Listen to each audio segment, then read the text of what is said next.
When I sat down and you said, the lady from Fleetwood Mac died, I almost had a heart attack. Ironically. Turns out it was Christine McVie. Yes. Still not happy about that. Right. But not Stevie Nicks. I hate to eulogize somebody by saying I'm glad it was them and not somebody else. Woo. But, Yeah, right. Not great. We all have our favorites. Yeah, not great. Mm-hmm.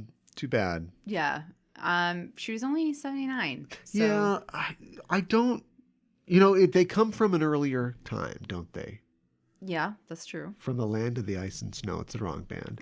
It's the wrong band. And so you can't say how much red meat or secondhand smoke they are around or other drugs. Obviously truckloads of drugs that they did. Right. But like rich people dying at 79, we could probably fix that, right? I think we probably could. Nancy Pelosi's husband survived a hammer attack at 84 or whatever he is. Like that guy's... He's more machine than man. Yeah, right. I feel horrible about that. Even though I'm not a fan of Nancy, but... Yeah, or him, to be honest. Yeah. But yeah, too bad, obviously. Legend and part of legendary band Fleetwood Mac, who I had to remind you who they were the other day. So I don't know why you're telling me this story. No, I knew who they were. You just said something that I don't even remember what you said. I was like, what are you talking about? You didn't call them Fleetwood Mac. You called them something else. No, I said Mick Fleetwood. Yeah, and I didn't know who you were talking about. Yeah, gosh, what band was he in? I guess I could have guessed. Not a founding member, but a very, very early member. Yeah, sure. No shade on Fleetwood Mac. Can you shade Fleetwood Mac? But really, joined before they were, a big deal. Sure, right. And was there for them pretty much the whole way. Okay.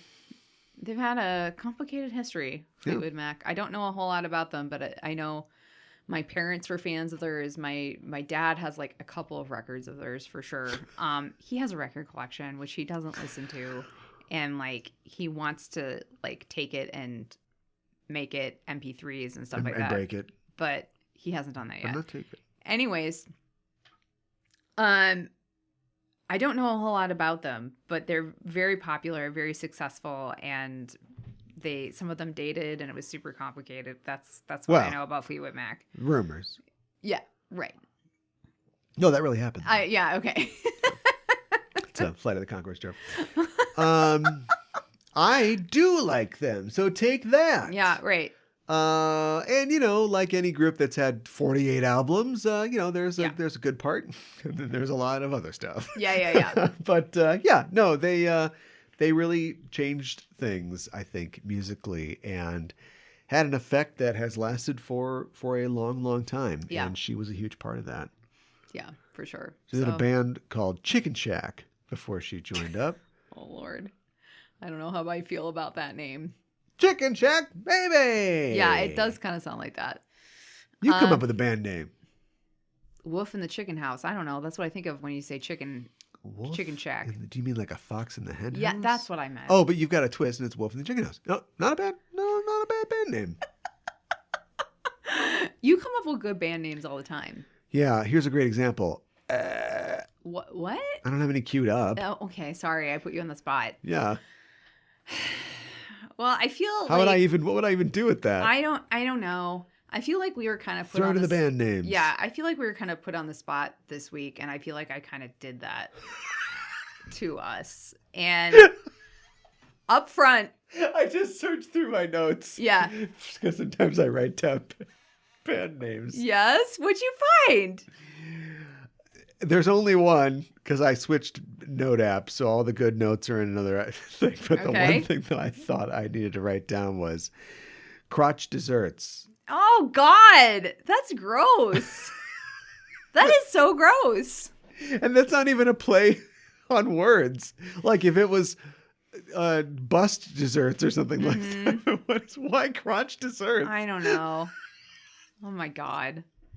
That reminds me, there is a Japanese YouTuber. I don't deserve to poorly you googly this woman. Do you think I don't know what a you googly was? I don't, apparently. Yeah, right.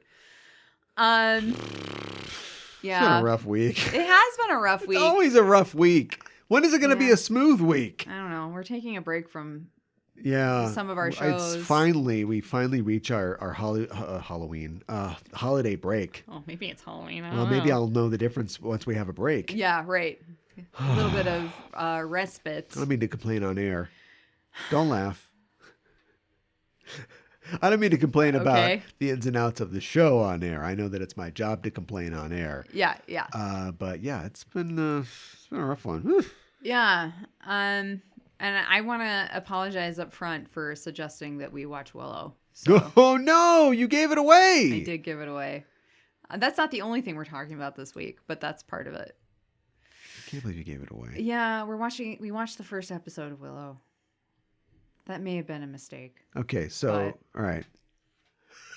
Okay, this is all right. Look, what? This is your fault. Okay, you asked for it. I did. These aren't even. Where are all my band names? They must be in a different app, right? Or you didn't label them band names and they're just in there randomly? I wouldn't have done that. Oh, okay, that's dumb. Labeling is really, ask any librarian. That's the most important thing. Yeah, you can have all the books in the world, you can't find them. Right. Here's an idea. It's for a band name. What? Don't laugh at your own jokes. Ladies and gentlemen. She laughed right through it. Ladies and gentlemen. No, that's the band name. Oh, that's the band name. Oh, no, it worked. Okay, the joke works. That's the band name. You have some women. It's like what if Fleetwood Mac was named Ladies and Gentlemen? The band, Ladies and Gentlemen. Good. That's good. Yeah. Curtain comes up. Everybody's like, oh, do we clap? Right. You know what that reminds me of is I couldn't imagine. I'm sorry. I'm having a lot of personal things that I'm sharing today. I don't know if that's a good or bad thing. Probably bad. But when I was growing up, we had this little robot guy that was battery operated, and like he had a little bow tie and stuff like that, and he was like spherical, and his name was Mr. Gentleman. And I think that was like just the name of the robot. And it would like go around in circles and stuff like that on the floor. And we had a Lhasa Apso. She freaking hated that thing. She barked at it every time we brought it out. And she just was like, get this thing out of my face. I do not want to see it. No, I disapprove. So, yeah, that's my ladies and gentlemen connection there. Okay. Very tenuous. Yeah. It's kind of a niche thing, very specific. Here's a band name. Specific Heat. It's like for a nerdy, a bunch of like science teachers make a band, and they do that at the bowling alley on weekends or something. Okay. And they do songs about, atomic numbers and things like that. It's kind of fun, but they rock out a little. Okay. Wear a hat to hide that bald spot. And they're called Specific Heat. Okay. Because they have like a very, very specific draw. You're going to like them or you're not. That's true. Specific Heat is also a scientific term. So, is it really? I guess you are not part of the Specific Heat fan base. I guess I'm not. Interesting to find out. Does it have anything to do with Bunsen burners? No. No. Okay. R.I.P. to Christine McVie. That was a mixed bag send off. Stop. This is why we moved the news to a different show. Yeah. But that came in after press time. We are talking about something very special today. It is our patron show, and it is not fall. It's falling. We have kind of a weird week where it kind of falls after the end of the month, and because of that reason, and because there aren't really any Thanksgiving films, not totally true. Addams Family Values is arguably a Thanksgiving film. Yeah. And I found out the other day, Tower Heist. What's Tower Heist? It doesn't matter. You don't want to see it. I don't want to either. Okay. But there are Thanksgiving films, but we just thought, let's just fast forward and go right to Christmas. Yeah. Planes, Trains, and Automobiles is a Thanksgiving film. Yeah. There's not a lot of them, though. No, well, we've just found 3. Yeah. So anyway, the point is that we wanted to talk about one of 2 films that is only very marginally a Christmas film. We all know Die Hard is a Christmas film. Yes. No one can argue that. Shut up, Bruce Willis. Right. I'm assuming that it's the fact that you can't talk that made you say that Die Hard wasn't a Christmas film. Oh, and he's got a lot of money. I so know. Anyway, so we wanted to pick 2 films that, technically are kind of Christmas films. Mm-hmm. And yet also movies that, and maybe we didn't emphasize this enough in the poll that we put for our patrons to vote on, is that they are very accomplished films. Yeah. These are Oscar nominated, and only one of them won some Oscars, but they are both Oscar nominated. Right. Films starring, one of the films has Oscar winners in its cast. Yes. But it itself did not win any Oscars. Okay. I'll get to the films. It is 1997's L.A. Confidential, a 2-time Oscar-winning film, and 2008's Doubt. Yes. A film starring 4 Best Actor Oscar winners. Yeah, that's true. That's a lot. Especially for, like, I saw the play. I really enjoyed the play. And I saw the film, and I didn't like the film. And I like the playwright. I've been in other shows or productions that he's done. I can't remember his name right now. What is his name? This is bad. I wrote Moonstruck. I can do anything I want. Yeah, he wrote Moonstruck. Noogie somebody on Fifth Avenue. Yeah, I know. John Patrick Shanley. Yeah, he's quirky and stuff like that. He is. Have you seen The January Man? He's very quirky. No, I haven't. Yeah. Pass on that one. But it's a very somber and depressing film. Doubt? Yeah. No. I know. And it ends with, I have such doubt. Yep. Blackout. Yep. Great. That's so uplifting. I have Nobody so much hope. said this guy couldn't hit a button. But that's okay. I'm glad we got to talk about it because we're not talking about it. Overwhelmingly, our viewers and patrons voted for L.A. Confidential. Yes. And so we'll be talking about that Oscar-winning film today on the show. Mm-hmm. Here's something that hasn't won an Oscar, at least not yet. Yeah. And that is the new show, Willow. Yeah. On Disney Plus. Yes. It's called Willow. Yeah. No confusion. Just like the film. With Willow, the film. Why do people do this? I don't know. I don't understand why they do it. And maybe I don't understand why they made a sequel to Willow. But we're going to talk about it nevertheless. Yeah. Before we do that, here's your chance. Oh. Any more what am I robot up to? Dog stories? I wish I had something queued up. I am reading 1Q84, and it is such a thick book by Haruki Murakami. Yeah. And I was telling you earlier today that the more I'm reading it, the more invested I am in it. Like when it first started, I was like, I don't know about this book, but I'm warming up to it, and I'm like a little over halfway through, and it's like 900 pages. Something like that. It's probably the thickest book I've ever read. So I don't know. It's kind of interesting because sometimes like Haruki Murakami, like it's like in this particular book, he like repeats things that characters have said, or like it's like 2 different characters every other chapter. And so sometimes they say or think things that are somewhat related to the other one. And so I'm at the part now, I guess this is a slight spoiler, where you kind of learn that there is a connection between these 2 characters. You don't learn that until fairly early on, later on in the book. And you kind of he kind of gives you like peaks of it, like intermittently, but it's not like immediately evident until like a little, like you're close to halfway through. So, okay. I don't know. It's interesting. I'm going to keep on reading it. And there's like an old lady dowager character in this, and like the female protagonist, because there's a male protagonist too, like she has like a special relationship with her, and like she gives her like odd jobs, and it's like really, anyways, it's like different. I don't want to give it away, but for some reason in my mind, so all these characters are Japanese. It takes place in Japan. But for some reason in my mind, this rich dowager lady, I imagine is a old white lady instead of an old Japanese lady. And I don't know why. Everybody else in my head is Japanese. So, anyways. All right. So, halfway through, thumbs up, thumbs down, recommend. I'm going to give it thumbs up, recommend. It's a little odd. It's like kind of sci-fi, but not really sci-fi. It's like fantasy almost. There's some fantastical, it's maybe some magical realism in it. I would say that more than anything. And it's kind of like you learn eventually that it's something happened where they're not in 1984 anymore. They're in IQ 84. Oh boy. That's why the book is called what it's called. You know, I am a sci-fi fan. And I don't love alternate universes, but I get that they're a thing. Well, and one of the characters said, this is not an alternative universe. Oh, okay, sure. And I love that kind of stuff. But when I started reading Hard-Boiled Wonderland and the End of the World, and I'm like, why are two different boring stories happening in different worlds? And are they ever going to cross over? I was like, maybe Murakami isn't the guy for me.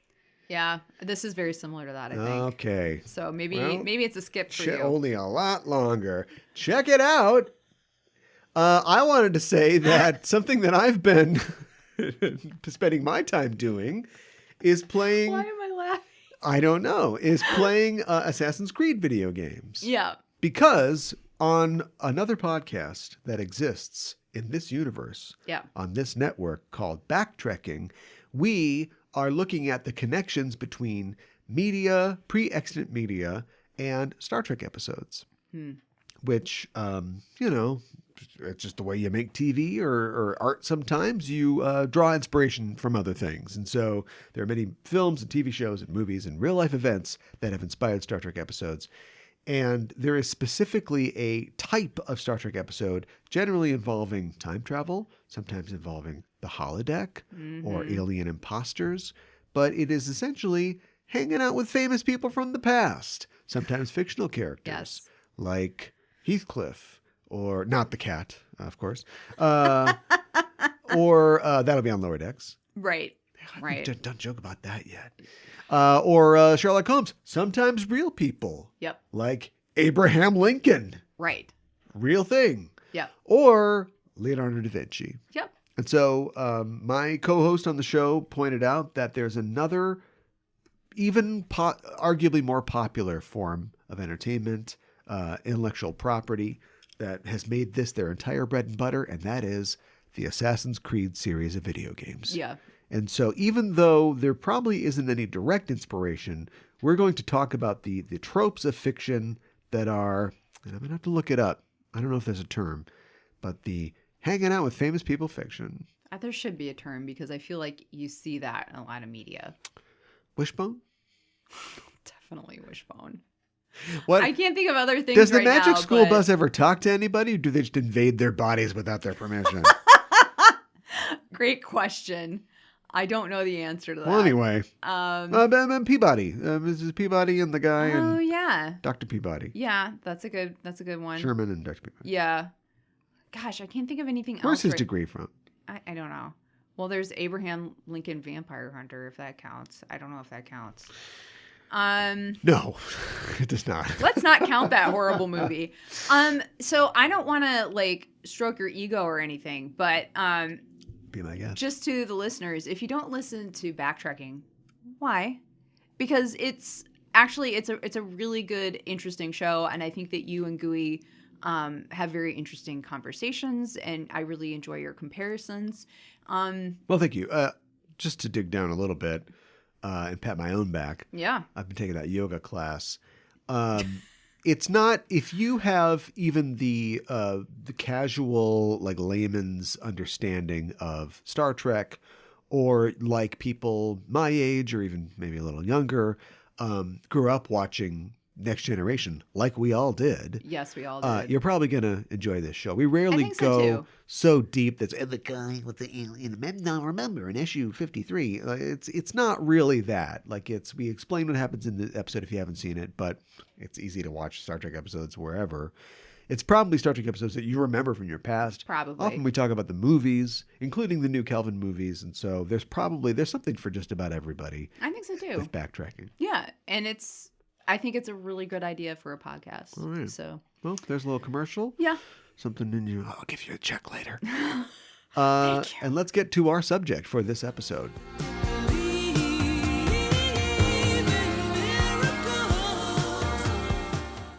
If Christian Slater's in your show, show us Christian Slater right away. My capsule review for Willow. I forgot he was in this. Willow is a 2022 show. It is a direct sequel to the 1988 movie. Doesn't that feel like that's not 1988? Doesn't it feel like it's earlier? Yes, it does. I don't know if it's the effects. which were, I suppose, state of the art for the time, or just the general situation, or you thought that Val Kilmer might have been, not as far in his career as he was. Right. But yes, it was made in 1988. Of course, written by George Lucas, directed by Ron Howard. That's one he didn't talk about very much, but I bet he's producing the show, though. I would not be surprised. The show is on Disney Plus. Like we said, it is a sequel. And why don't you talk about what happens? God, I have to talk about what happens. There's 2 episodes out. We watched the first episode. We watched the first episode. Yeah.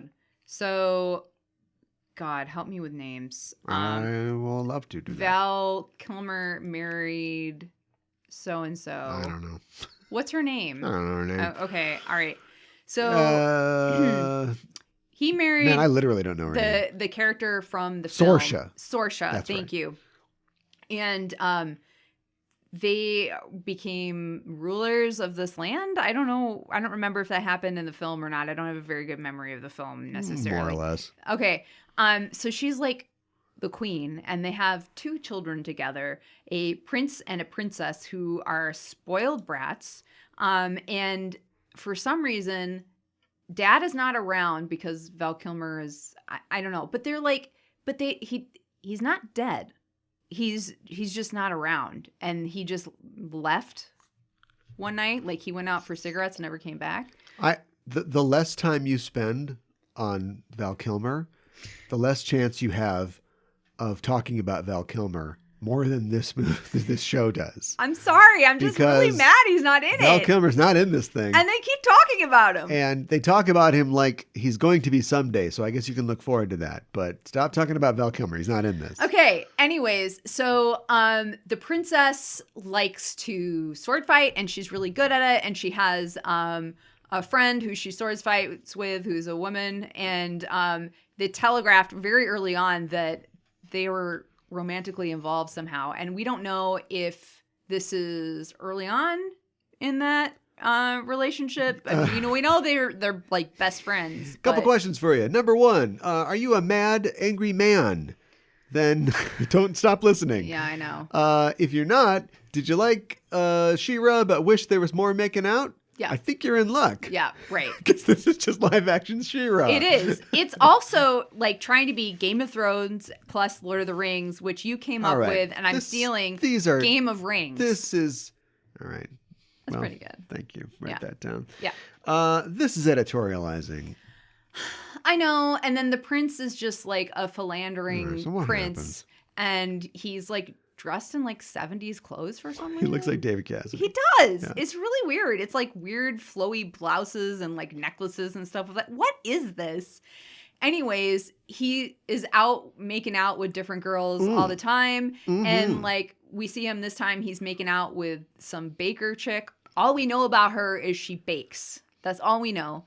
And she's called Dove sometimes. He calls her Dove. I don't know what her actual name is. And so we're introduced to these characters, and then the queen has betrothed her daughter to a prince of another kingdom because they're uniting the kingdoms, and that's going to work.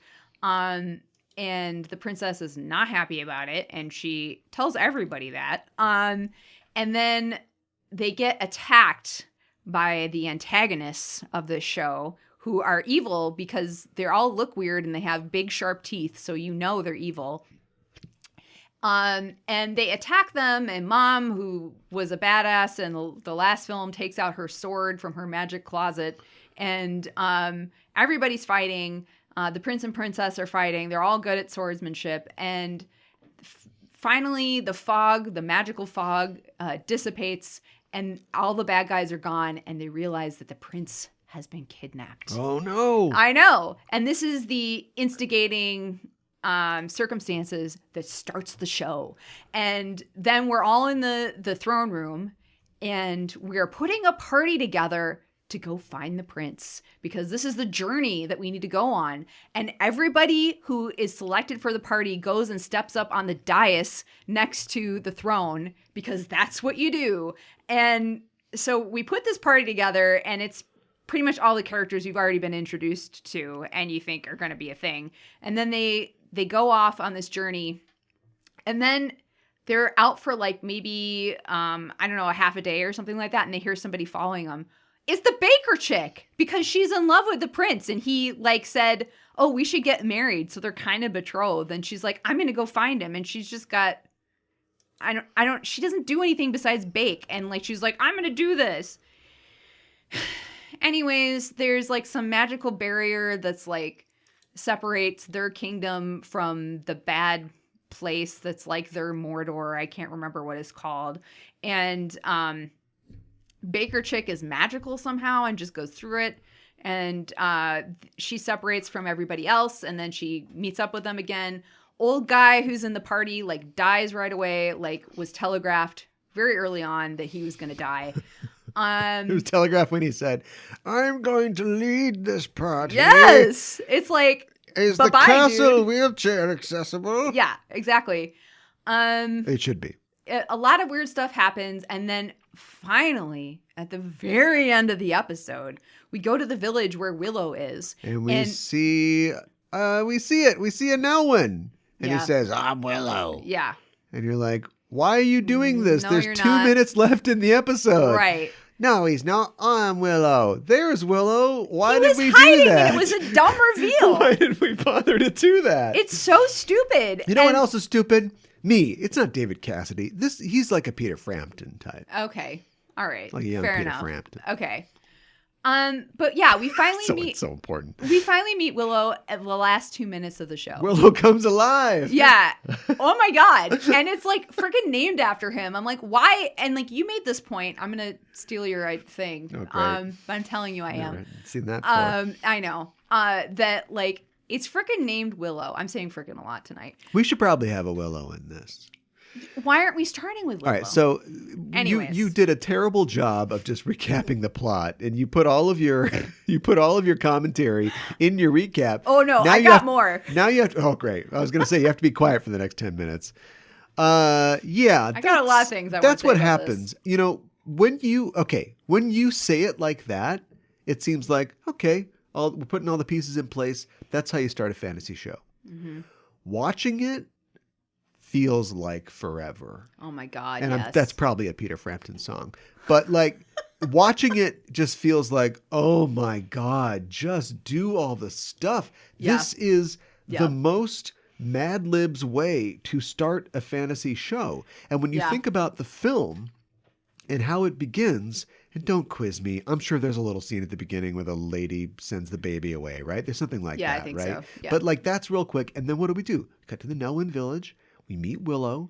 We learn that he wants to be a great sorcerer. We learn who our character is, and he goes off on an adventure. Yeah. This thing starts like it's the 9th episode in an ongoing series, and I'm supposed to know who all these people are.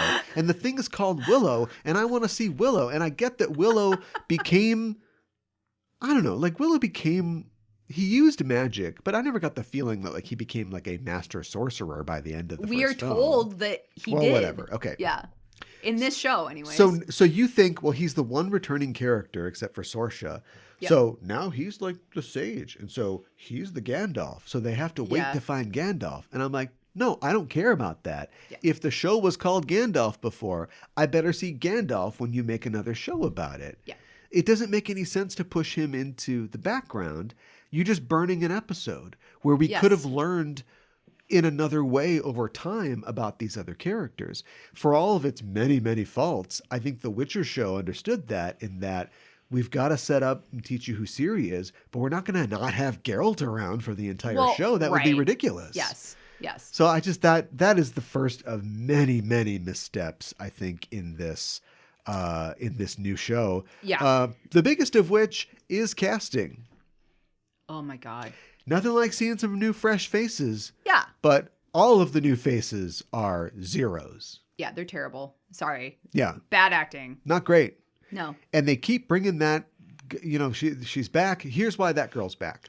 What is her? I don't remember anybody's name. I'm going to have to look them up. Yeah. So give me a second on that. But like the guy who wrote this is Jonathan Kasdan, son of Lawrence Kasdan. I know that name. The writer of The Empire Strikes Back. Oh, Raiders of the Lost Ark. Okay. You know, Body Heat, Big Chill. You know, a lot of fastballs early, not so much later. But he worked has some good movies. Solo, a Star Wars story with his son, Jonathan. And so that's why what's her name? I was supposed to look it up while we were talking about all this stuff. Yeah, right. What's her name? Erin Kellyman. And who's the other one that's in there? I think Warwick was in Solo too, wasn't he? Oh, probably. Yeah. Anyway, so that's probably where she comes from. Look, can we get rid of her? She's proved it now. She's proved that she's just not good. I'm sorry. From the Falcon and the Winter Soldier to Solo to this, you've proved you're not good. So thank you. Goodbye. We'll call you. Thank you. Yeah. But everybody else is bad too. I think that, so the Queen there's a guy we'll probably learn more if we want to watch more, which I don't. I'm not going to. No. Here's my review. There's a mysterious guy who's in prison who the Queen seems to be friends with, and he's kind of like her confidant, like that guy, and he's an older guy than most of the other actors. The actor is Amar Chandra Patel. I've never seen him before, but he's great. He's great. But he's an actual actor. You don't get much of him, I'll tell you that. No, you don't. He's never been anything that I've seen. I think he's done some like BBC costume drama stuff. Okay. Tony Ravioli. Yeah. Why do they give Tony Ravioli the worst role? Or it's just like, oh, I don't know, I'm just a prince. I can't do anything cool or fun. But I love him. But otherwise, which prince was he? He's the prince. He's Graydon. He's going to get married to. Okay. To Kit. Yes. Okay. We haven't seen much of him yet. He's just he has. No, it doesn't make any sense. He has a winter coat with a fur collar, so we're supposed to think that he's spoiled or something like that. But we don't, and like he just kind of watches the fight and doesn't know what to do. So we don't know what. Like everybody in this party has like certain things that they're good at. We know that much, but we haven't seen what his special skills are yet. Willow, it's like a D&D party. Yeah. So anyway, the real thing is wrong kid worked on this. Yeah. Lawrence Kasdan has another kid named Jake Kasdan who made Walk Hard, the Dewey Cox story. Oh my God. What a different show this would be if it was that guy. Well, all right. But here's some other stuff that he made. Bad Teacher, Sex Tape, and the 2 Jumanji films. So look, I'm not saying that he went on to great stuff. I mean, Jumanji's okay. But he made something amazing and original and then was told by Hollywood, we don't want that. And he's like, all right, Jumanji. It's upsetting. The real villain is, forget Queen Balmora. The real villain is Hollywood. Yeah, I think you're right. The original Willow, not a success. No. Bad reviews. Yep. Not great box office. No. And it's one of those things where I guess, Warwick Davis went on to do a lot of great stuff. Yeah. We all love Val Kilmer. Yes. So it's like something that you can look back and go, you know what? We'll give you a pass. This is a Lady Hawk. This is a 80s fantasy thing that you just kind of go, oh, this is a Excalibur. It's got its fans. Yeah. But you would never expect that in the future there would be a hungry beast called the algorithm that would just churn and churn and churn, and we would just need more stuff. And so Disney goes, no, Dark Crystal, Willow. How about Willow? Yeah. Let's make a Willow. Yeah. And so now we've got a Willow. Yeah. And that's why we have it. Totally why we have it. That's the only reason that we have it. Yeah, yeah. And so, Ron Howard and Brian Grazer are like, yeah, okay. What about a TV show? Right. What's hot right now? TV shows. And so we've got this. Yeah. It doesn't do anything you have not seen before. No. It's totally regurgitated Which stuff. is too bad because Willow at least had that. Yeah, it was original. It had tiny racist people yelling at the actors. I know. It had Val Kilmer. Yeah. Who at that point hadn't really done all that much. He was Iceman, basically. Yeah. It had that morphing technology from the Michael Jackson video. It had 2-headed giants. It was using stop motion. It was trying to do some stuff. And I think that Warwick Davis was great in that too. Yeah, he was great. Yeah, I think he's a really talented actor. Yeah, he doesn't get to do enough. No, he doesn't. And he probably sees, what's his name from Game of Thrones doing stuff now. And he's like, come on. Yeah, I could do that. Tyrion Lannister. What's his real name? I could get nominated for Oscars. Come on. Right. Other than that, though, I just don't see I'm not seeing a lot of money here. It's okay. So here are some big things that I took away from this. Not only is the casting and the acting not great, the writing and the directing are terrible. The dialogue is terrible. They talk like it's like modern speech, but it's not like how anybody talks. Yeah. And it really takes you out of it. I don't really remember like Willow being very like forsooth and stuff like that. But it's not, it doesn't define itself. It's supposed to be old timey. Yeah. If you watched, say, a She-Ra, like the new She-Ra, which has swords and stuff, but is set in a kind of another semi-futuristic world, and they're all like, well, tell me how you really feel. You're like, right. Okay, I expect that. It's a weird, crazy world with fish people and stuff. Right. But this is like, what are you trying to set? And maybe you're caught between a rock and a hard place because there's been so much fantasy recently. You want to avoid explicit references to Lord of the Rings. Same for Game of Thrones. Right. You're up against a wall, but like explain why people act like they're in a sitcom, like it doesn't have any specific character to it. No. Where a movie that starts off in a village full of little people, Nelwyns, and immediately has a certain character and feel to it, and then immediately runs into like racist tiny people and like birds and stuff. It's you're kind of going somewhere. Yeah, you're absolutely right. And they have all these things that are leveraged on the kingdom and the politics of this, and we've got to marry this person and remember the Dark Age. And no, I don't really remember all that stuff. I know. That never really came through in the original film. It's leaning on that really hard in the first episode is a mistake. Yeah, and they show clips from the first film a little bit, like very early on. Yeah. But one of the things that I was just like, and this is maybe like 15 minutes in, that I was just like, I can't believe that I wanted to watch this, was after the princess is betrothed to the prince, her friend tells her she's going to leave and she's really upset because she likes her or what have you. And then she runs into the prince and she just is antagonistic against him and is just saying, "What's up?" and is in his face and she almost says that. She almost says that. And she might say that. And it's just weird dialogue, and she's just antagonistic and biting his head off, and he just doesn't know how to react to it. And the acting is so over the top. And it's not even over the top. That girl is bad. She is. And I don't know. I don't think she's done much more than this. Her name's Ruby Cruz. I don't know. I always wonder when you get actors like this, how did they nail the audition? Do you know what I mean? That's what I want to know. There's something about this person that they wanted for this show. And to be fair, we've seen, one episode. That's true. But just with the Erin Kellyman thing, look, you've got a look. You've got, you definitely can seem kind of serious, and stuff. But it's time to let her grow. Let's let her rest for a while and come back and maybe give us more. Maybe do some acting lessons. Ruby Cruz. Well, sorry. I'm apologizing. I think the same is true of Ruby Cruz. I think we need to just let's see where we are in a little bit. Okay, here's the thing about streaming TV, and I was thinking about this. Yep. Maybe that'll never happen because every channel needs to have a million shows.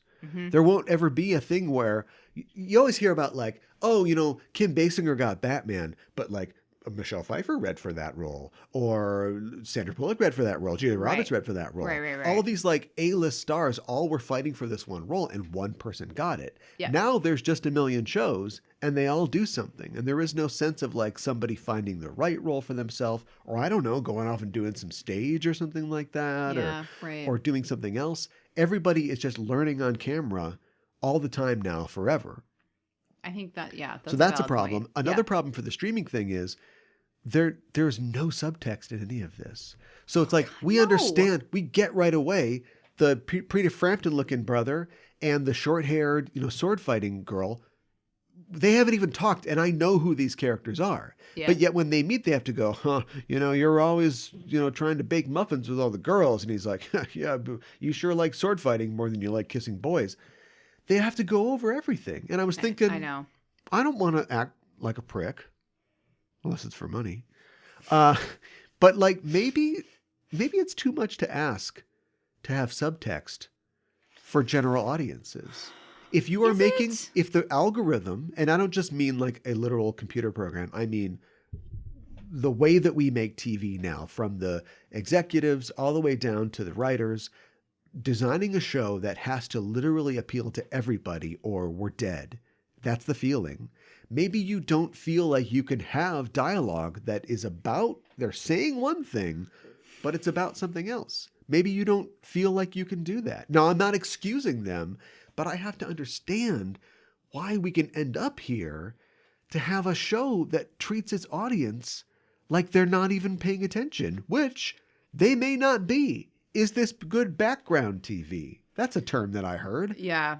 Yeah. Apparently the Wednesday show is good background TV. Yeah. Just do your laundry and watch Wednesday. Right. And people do. And I'm not saying that people shouldn't have that. Okay, that's fine. But I think that having everything be that pushes out the chance to have something really smart. And here I go talking about Outer Range again.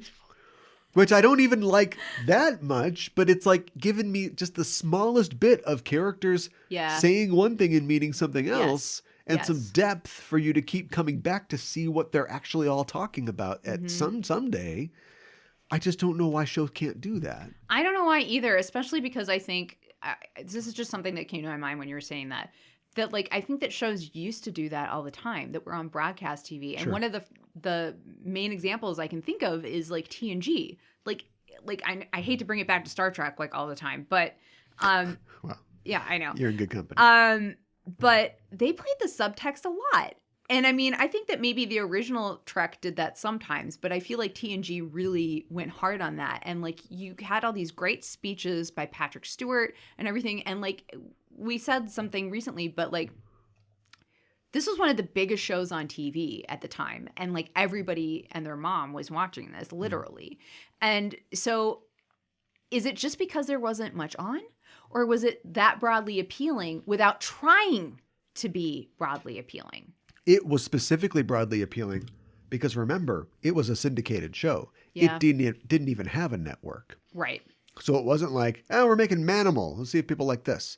Like it was literally like, yeah, sure, it had the name of Star Trek behind it. Right.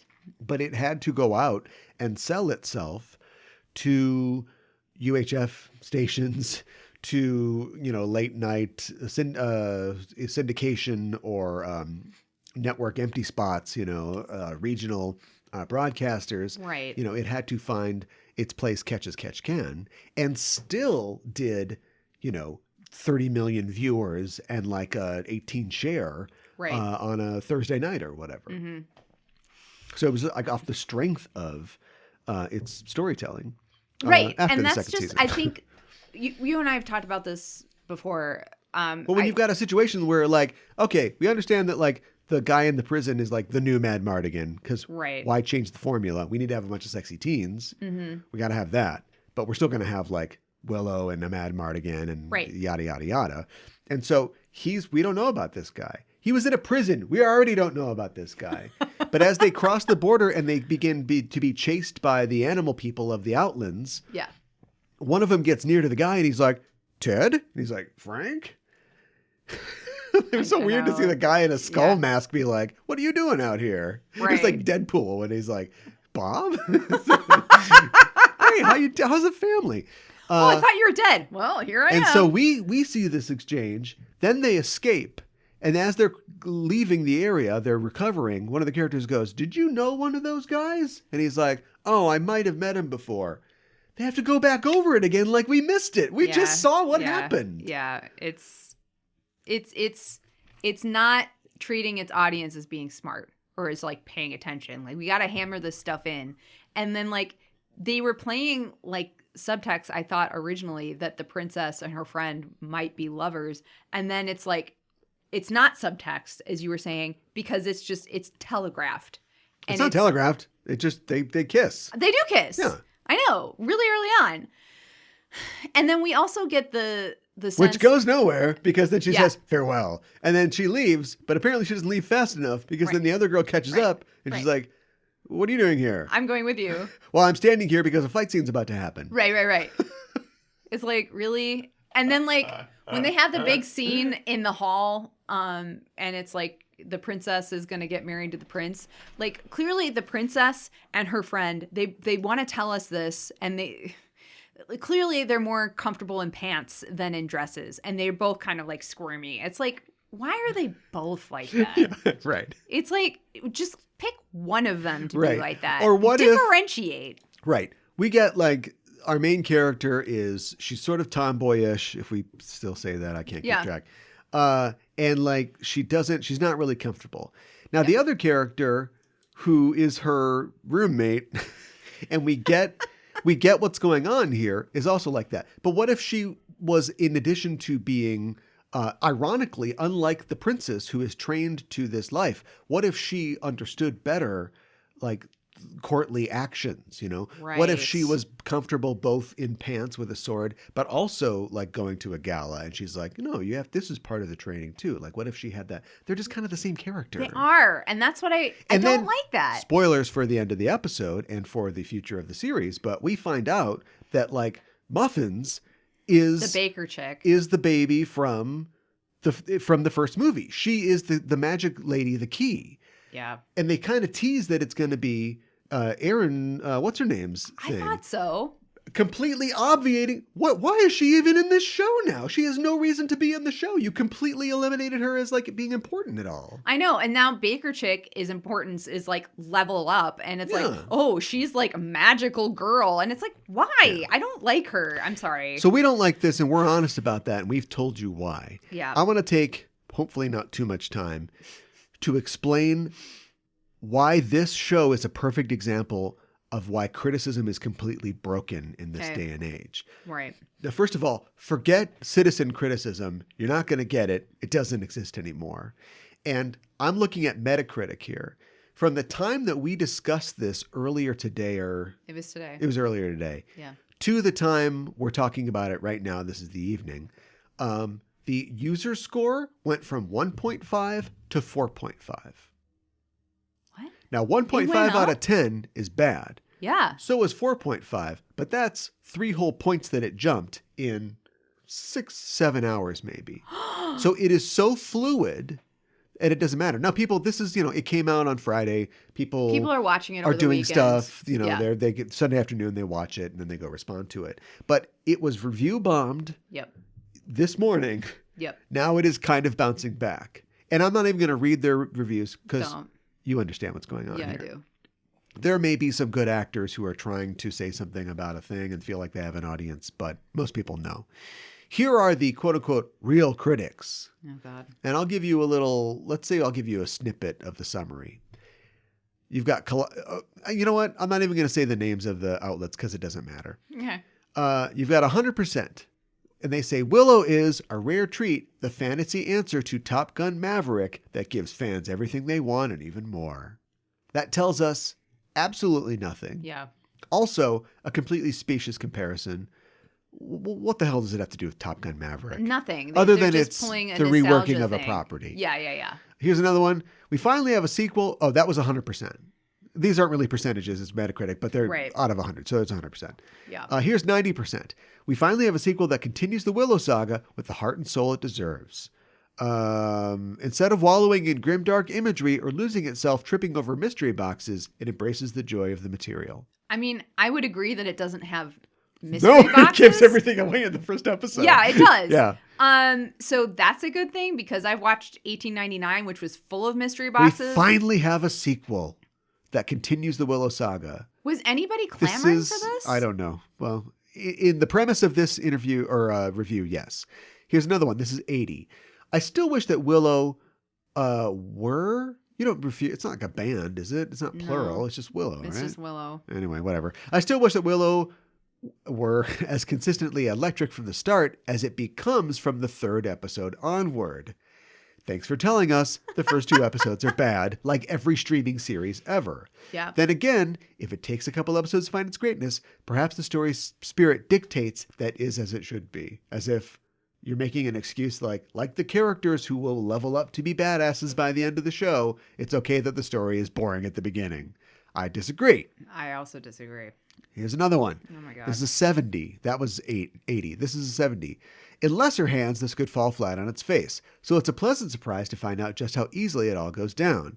Each member of the ensemble gets their chance to shine. But anytime we stray from our likable ensemble into the dirty business of the adventure, the show loses steam. So basically you're just saying, everybody did a good job. This isn't a junior high play. You got to tell me. You're not. This doesn't tell us anything about it. Pat yourselves on the back. You all worked really hard. Here's a 60. The new Willow feels a little fan fiction-y. Some will lap it up, but I can't imagine this series registering in the pop culture in the same way Star Wars and Marvel do. Yeah, obviously Willow is not Star Wars and Marvel. The one thing I get out of this is like, and I don't know if this is good criticism, but we all know what he means, this reviewer, when he says fan fiction-y. It is totally fan Now, this could be good or bad. Yeah. We've both admitted to liking the Lord of the Rings series, and it is absolutely fan fiction. Absolutely, 100%. This is the lowest one by an official critic or professional critic at 25. That's pretty low. Ultimately, yeah. And I actually don't think that the comment deserves 25, but we'll see. Ultimately, Willow is an underdeveloped legacy sequel that stretches the source material to its breaking point, but never reaches the same heights of good old-fashioned fun that a fantasy epic should have at its heart. By chopping the story up into tedious, overlong episodes, the magic has been bleached from its bones, leaving behind a rotting corpse that resembles its inspiration on the surface only. Wow, I got a little spiteful at the end. Yeah, like kind of prosaic at the end. No, that prosaic, you mean poetic. Okay, that's the poetic. Okay, sorry. So the first part of that is something that I can really understand. And well, the first part of it is meat and potatoes. Yeah. They're telling you there's not enough source material to make a show. And I agree. And it doesn't, inspire it doesn't reach fun fantasy heights. Like the film did. Yeah. Yeah.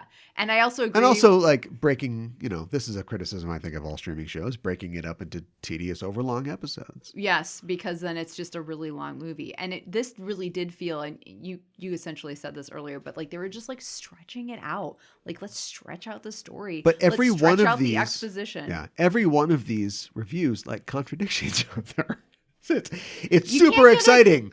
At the bottom, it's not exciting at all. Yeah. The cast is really great. It doesn't really take off the way it's supposed to. No, it's like inconsistent. It's a great sequel to a great property. It's kind of fan fiction-y.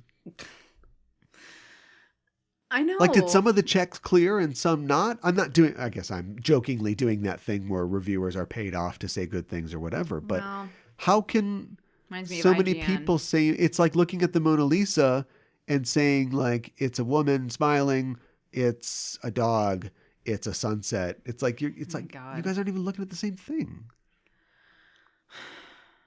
Do you think that that's my ongoing war with criticism. Do you think they would have reacted differently if they were all in a room watching it together?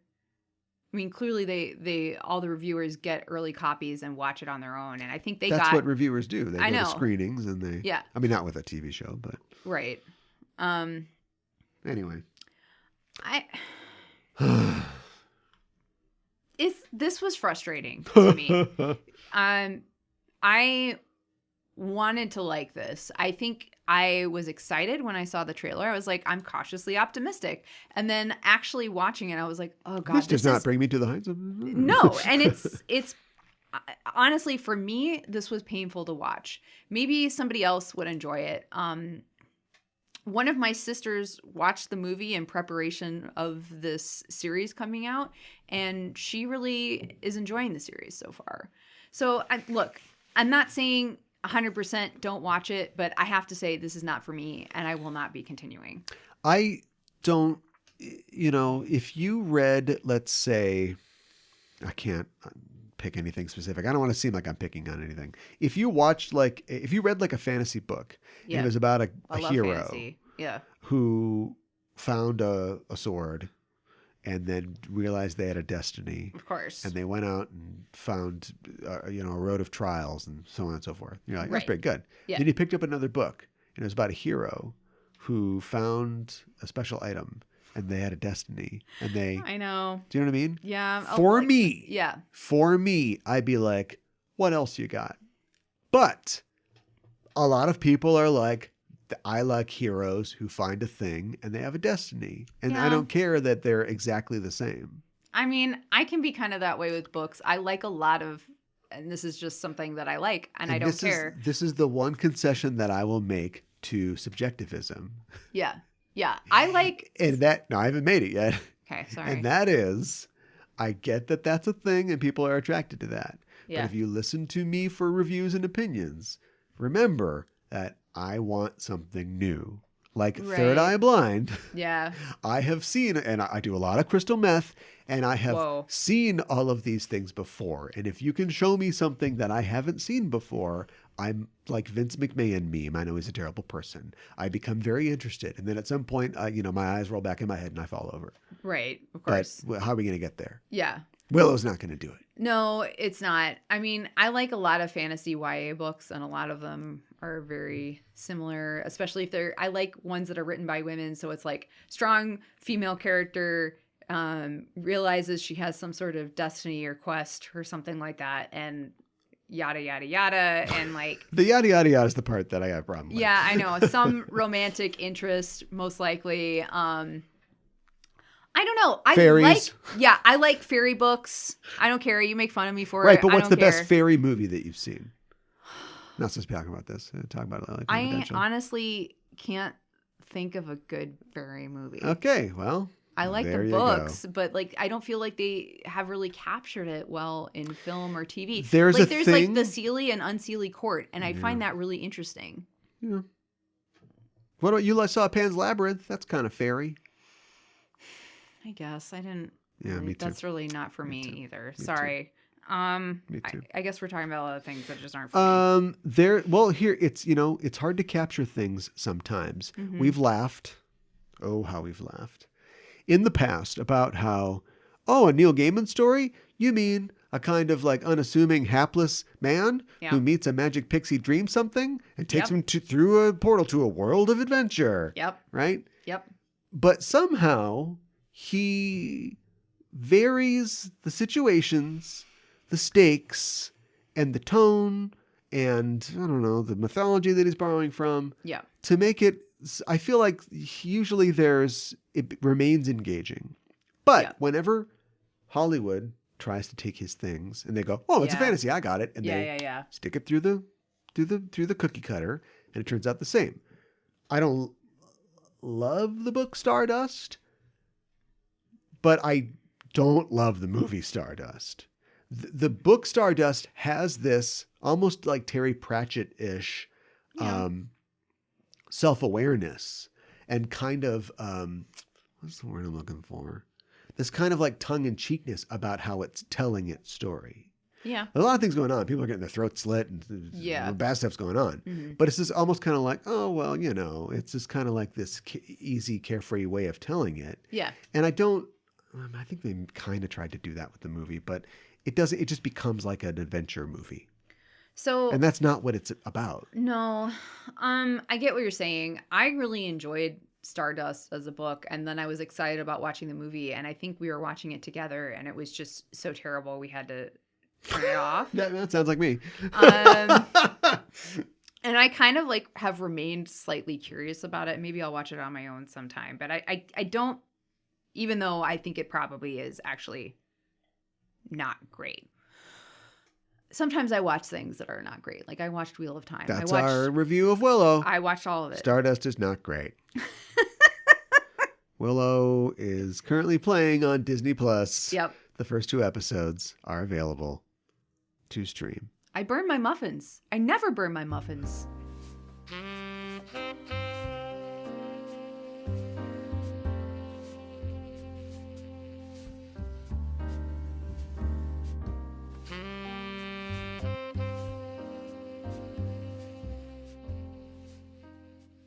It was a dark and stormy night on the streets of L.A. The fog was thick as pea soup, and the hookers were pulling their coats a little tighter. Oh my God! I didn't write anything for this. Noir. Yes. L.A. Noir. No, not L.A. Noir.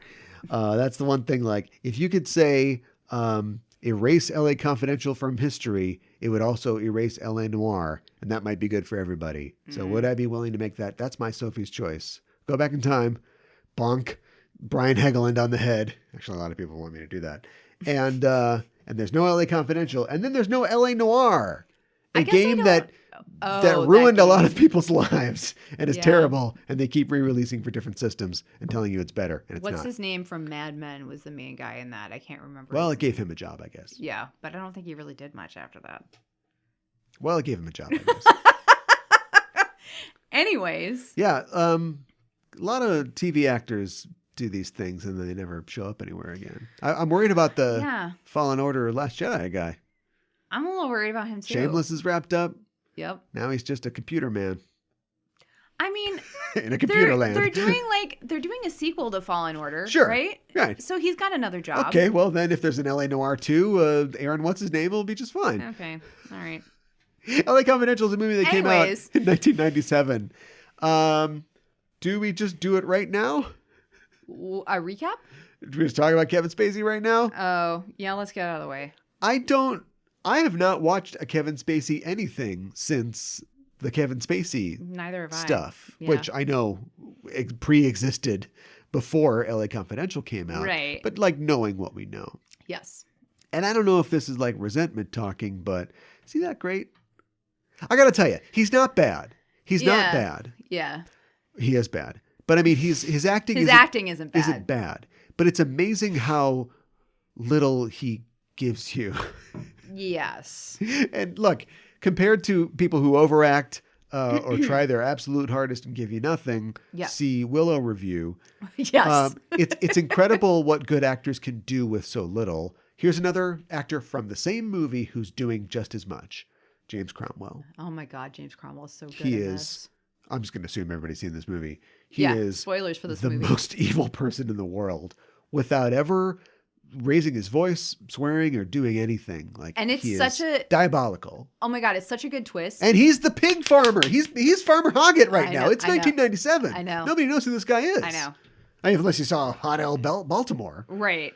When did the Star Trek film come out? You're going to get me with that one. Yeah. Around this time. Okay. Yeah. TNG film. What is it First called? Contact. Yeah, thank you. It was 96. Okay, so he was in First Contact. Okay. But still, maybe not necessarily a name that people know. But there were some other, there were some younger actors in this who were up and coming who have become big names. And I'm not talking about Kevin Spacey here. Anyway, it's, in a movie full of pretty subtle acting for the most part. Yes. He's calibrated all the way down. Yeah, I would agree with that. But I also would agree with... But we were just really into that. We were so... That's what we wanted out of our Kevin Spacey. We were so enamored with him. Yeah, we really liked him for a long time. We did. Gosh, I remember American Beauty. I think I saw that a couple times in the theater. Yeah. And that... I don't know if it's as good of a film as we thought it was. Yeah. it's an awful film. And thinking about it now, it doesn't necessarily portray LGBTQ people that great either. It's it's not necessarily a great film. And who's the LGBTQ person in the movie? The murderous. Yeah, Chris Cooper. Yeah. Chris Cooper, another amazing actor who only ever got crap roles. Yes. All right. So anyway, we were supposed to talk about he's a bad man. He's a horrible person. Screw him. But anyway, this is a pretty good movie. Yeah, it is a pretty good movie. What happens in this movie? Good luck. Oh, good luck. I'm going to do my best to do a short recap, just to give you a little taste. Okay. So this is possibly a modern noir, as you said before. All right. That's on the list of things to talk about. Okay. We'll get there. But it's a noir film, as you said, came out in 1997. Yeah. And we are following different groups of people in LA. One of the biggest groups is we are following the LA police. Yes, there's a lot of cops in this film, so your mileage may vary after more recent events. But, take it with a grain of salt. This is not short. Okay, fine. You were putting all the commentary in the recap. Just get through the recap. All right, sorry. So there's a lot of so hard. There's a lot of things that lead to other things, and this is Christmas a very night, tangled web. 1953. Yeah, a night they will never forget. Oh. There's a lot of crimes happening in LA. Okay, I'm not good at this. Sunny California. Yeah. Come on down. Oh, right, Danny DeVito. Be a movie star. Hush, hush. Very on the QT. Yes. So Danny DeVito is a tabloid guy, and he is good friends with Kevin Spacey's character, and he gets dirt from him all the time. And he finds out and hears stuff and gives him the scoop, and so he takes a picture of him, and then he's like a glorified cop, and he gets like a little cut from him. Kevin Spacey's the cop. Yes, Kevin Spacey's the cop. He's a Hollywood cop. He's a Hollywood cop because he likes being in the Hollywood cop show. He's a consultant on Badge of Honor. Yes. Which is a Dragnet analog. Yes. So he's one of the cop characters that we follow. Another character that we follow is played by Russell Crowe. And he is like a rough edge cop that's got mostly a heart of gold. He's kind of got a rough edge to him. But we learn very early on we want to root for this guy. Then there's Guy Pearce, who at the very beginning of the movie is super straight-laced. And I don't want to, James Cromwell, who is the chief of police, is like, you don't want to be a detective because you aren't going to plant evidence on some guy you know is guilty. You aren't going to like grill him in like interrogation. He starts listing all these things that are awful that cops do. Yeah. And he's like, you aren't willing to do that. You also don't realize that it's a list of things that Exley will do. Yes. By the end of the movie. Yes. To bring justice. Yes. I don't know how I feel about that, but we'll. I don't know either. We just can't not comment, can we? No. Keep going. Then we meet Kim Basinger, who is. There's two Batman actors in this. Yeah, I know. Wait, who else is the Batman character? Danny DeVito. Oh, right. As you have pointed out. As Penguin. So Kim Basinger is in this, and she plays. I'm just gonna say it. She plays a high class sex worker. I'm going to put it that way. Yeah. And we find out about this guy who's like her boss, who runs this sex work porno business. David Strathairn. Yeah. Who, speaking of subtle actors, very subtle. Subtle actors. Yeah, he was great. Character's awful. It's just a lot. It's just a lot of characters going. I don't know about that. Yeah. And exactly. Then boom, somebody dies. Yeah. But all of his high-class sex workers are, and I think it's mostly women, but it kind of seems like there's some men working for him too. Well, I talked about how this movie would be over in about 10 minutes if he had a Clark Gable or something like that. Yeah, or a Cary Grant. Because at some point they have to blackmail a male client, and then the whole thing falls apart. Yeah. But they're made to look like movie stars, and sometimes he even gives them plastic surgery to make them look even more like movie stars. Yep. But she's supposed to look like Veronica Lake, and she's like, Russell Crowe is very interested in her, and she's kind of a romantic interest of his. And she said, my hair isn't blonde, but the rest of it is all me. And geez, what else is there? This is a dramatis personae here. Yeah. There's the secretary who has to find all that. No, I don't know. I think you got everybody. Those are kind of like the main players. And it all starts to unravel. There is what do they call it? It's like it's Christmas night, and there are these people that they arrest who happen to be Mexican. I'm just not going to be as cruel and awful as the movie is. Well, you should be, because they're arrested because they're Mexicans. Okay, right. There's some racism in this movie. You're right. The movie's not racist. It's presenting. It's the racism of the policing of the time. Yeah. And I guess they were accused of was it like beating up another cop or something like that? Yeah, they resisted arrest. They got in a fight with some cops. Yeah, and so a bunch of cops go down there to confront them, including Russell Crowe's partner. Stens. Yeah, and I think he basically instigates like a fist fight that gets super out of control. Everybody is doing it, and the cops and the prisoners are just pounding the crap out of each other. Yeah. And reporters happened to be there because they were interviewing James Cromwell and Call me Dudley. Yeah, and Guy Pearce because for a story about, oh, look at how great the LA police are. And then instead, it's like, they call it the Christmas Bloody Christmas. Bloody Christmas, which got a ring to it. The press is a big deal in this, like Danny DeVito is the press. Well, he's the yellow press. But... Yeah, he is. But that is kind of like the instigating thing, and then it just all kind of unravels, and there's all these things. This leads to this thing, this leads to that thing, and I'm not explaining it super well because it's not like a story that's like and then.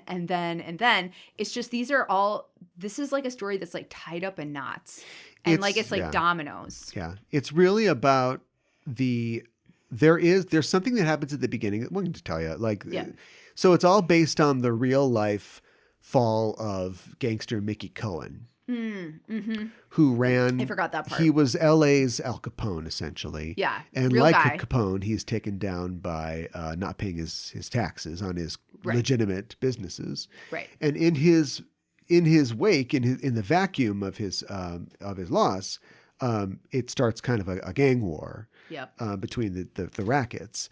And so very early on, this MacGuffin, this suitcase, this 25 pounds of heroin is stolen from one of his former lieutenants.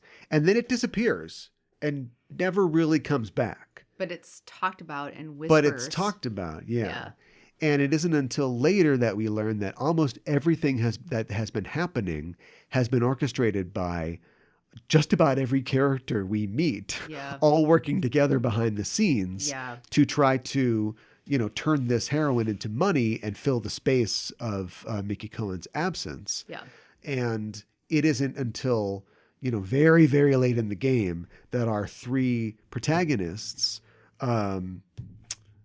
Jack and Exley and Bud, are all kind of working the same case, but they don't know until they all meet up in the last, couple reels to sort of unravel this thing. And they need to work together. Yeah. Because some of them are kind of antagonistic against each other. They all hate each other. They don't like each other. No, they all hate each other. Yeah, which also makes it interesting. For good reason, yeah. Yeah. And so, so it's like, if the cops just work together, this thing will be over in like a half an hour. I know. And so it's like, this is based on a novel by James Ellroy. Okay. Who, all of his novels are like this, right? Now he's written some like modern day stuff, but like they're all, the noir of the LA Times. Sure. Not the LA Times. Of hush, LA, hush. yeah. But, and because he was very fascinated by this stuff, he's researched all this stuff and he writes these noir novels. And so a lot of this is like, let's say, it's hard boiled, but it's realistic. Yeah. It's real events, real characters with his fictional additions. Mm-hmm. And so when you think about like the 50s, you don't necessarily think about you think about a bright, shiny, scrubbed clean Americana type thing, but he gets into this is the same territory that Chinatown, would cover. Yeah.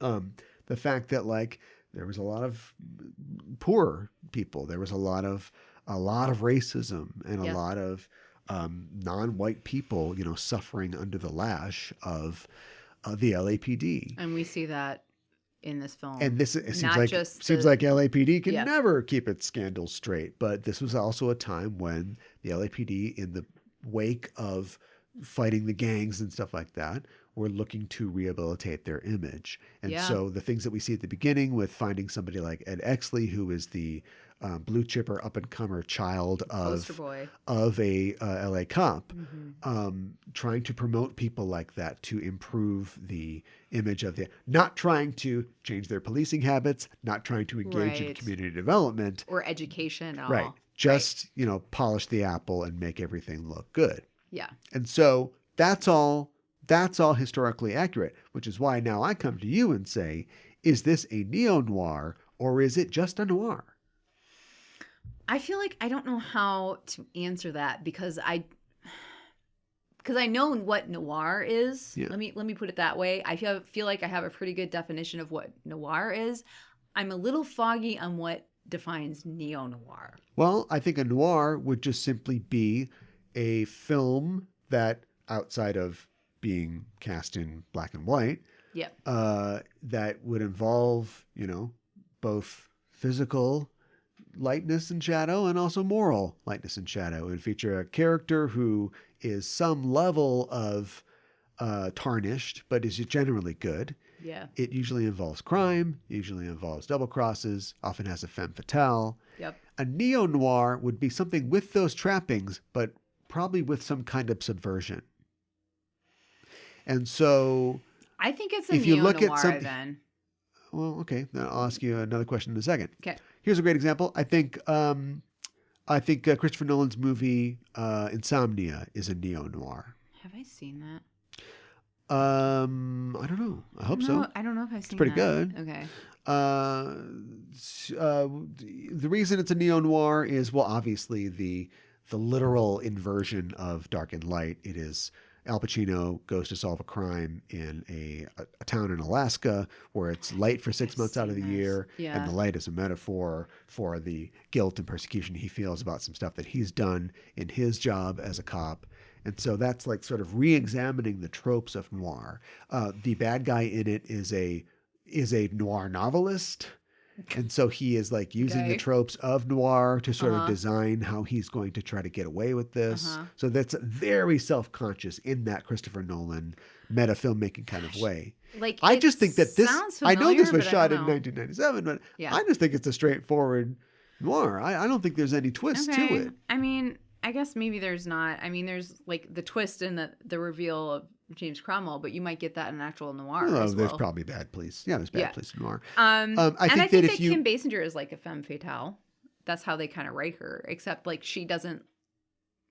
Spoilers, I guess, for a movie that's almost 30 years old. We're talking about this deep examination of the film. But like she doesn't like turn on she does. her. Well, she kind of does. Yeah. She kind of does, but they end up together at the end. Yeah, that's okay. Yeah. That happens. Yeah, right. So that's why I think that, and I said that. Okay, so it's just a straightforward noir, even though it was made in 97. I guess I can see that. I think it's a modern noir film.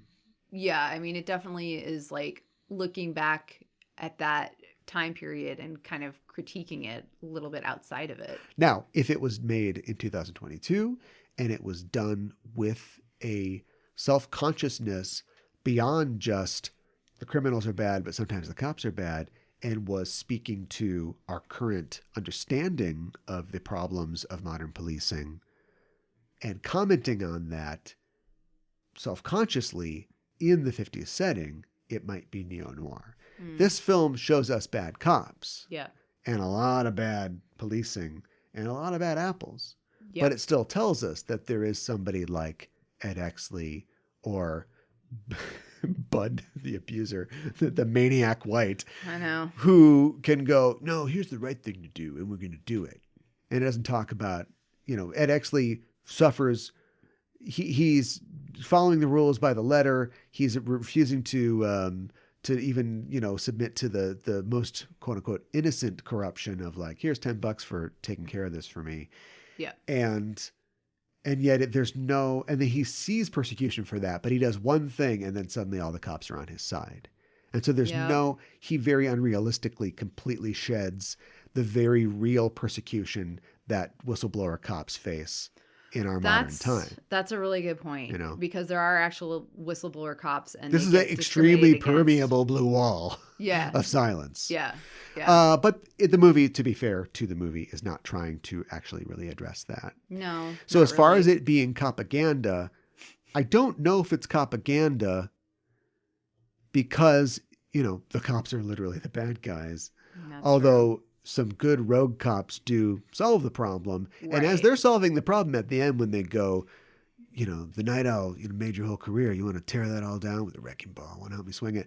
Yeah. Then they just run out and just start kicking doors down and like beating people up and stuff. Shooting people. They're not exactly like doing it like by the book. No. It's not exactly like the end of Cobra when he hangs a man on a meat hook and it burns him alive. No. But that guy had it coming. I mean, it's Screw like, you, Brian Thompson. It's like kill or be killed. I mean, I think that's kind of true in Commando too, but and a lot of noir is about that. It's about how the little, rules of society break down when it comes right down to it. Right. I don't think the movie's necessarily trying to get at that. Let's talk about something that it also isn't trying to get at, and that is it is presenting racism, but not trying to comment or really portray racism. Right. And it's interesting. You always love seeing a movie featuring racism, but made from a white perspective. Oh, God. Do you know what I mean? Yeah. What are we, because it's white. Curtis Hanson, Brian Hagelin, screenwriters, director Curtis Hanson, all white. Yeah. What are we supposed, when they talk about the Mexicans, they're always talking about the Mexicans. And what did the Negroes say?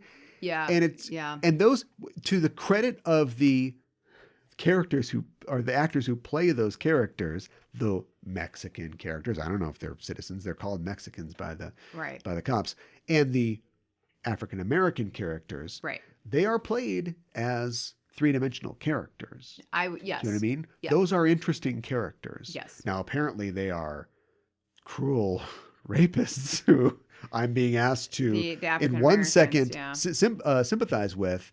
Then later they are brutally murdered by the hero of the film. Yep. After you learn what they've done, and you're like, I guess you're supposed to be like, well.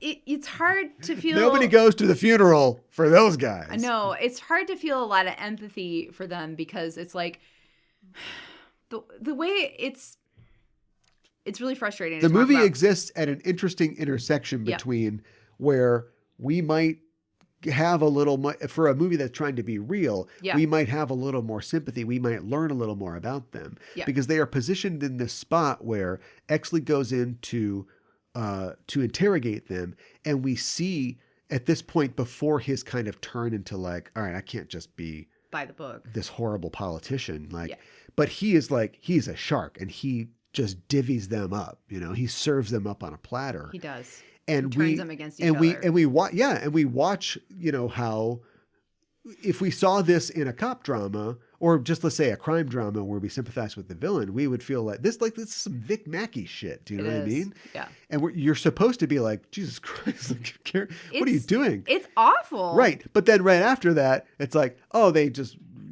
ard that shit out of this young woman. It's like, okay, well, screw them. Well, I know. And then they're eliminated from the film. Yes. And immediately. Nobody ever talks about getting justice for them. It's just about doing the case right. Right. And then Ed Exley says... We're getting this stuff out of the way because we're going to talk about the cool stuff later. Yeah. Ed Exley says at one point, holy crap, I think I killed the wrong people. And I think he doesn't say that. Oh, I thought he did. He says the wrong people were killed. And that might be subtly him not totally interfacing with the fact that he's essentially a murderer. He murdered them. Yeah. It's really hard to dirty up your hero this much? Yeah. Yeah. And they dirty him even more. They dirty all of them. And to have them come out a hero in the end? Yeah, exactly. Win a medal. 2 medals. You're going to need more than one. Yeah, exactly. But it's like they were framed because they were black, and James Cromwell's character knew that... And it's 1997. I know. It's 1997. You can forgive so the much. LA riots but were if in this 92. was... Yeah. But if this was made... But Elroy wrote the book before that. Yeah. But if you made this today, I think you could still, unfortunately, make it as a mostly white film. But I think that you would have to interface more with the idea of racism. Characters who are...